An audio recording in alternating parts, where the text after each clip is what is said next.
ان کی رہائی کے لیے مطالبہ ہو رہا ہے، جبکہ مقدمات موجود ہیں، آئین اور قانون موجود ہیں،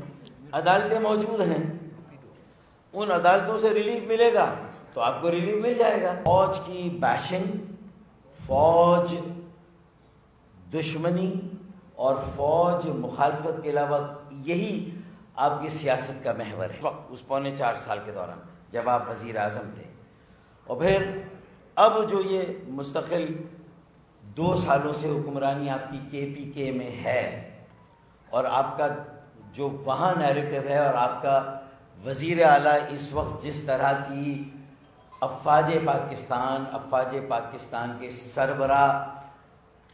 field marshal, chief of defence forces کی ہرزہ سرائی کر رہا ہے، اور اس کے بعد بھی کہتے ہیں کہ ہم فوج کا احترام کرتے ہیں۔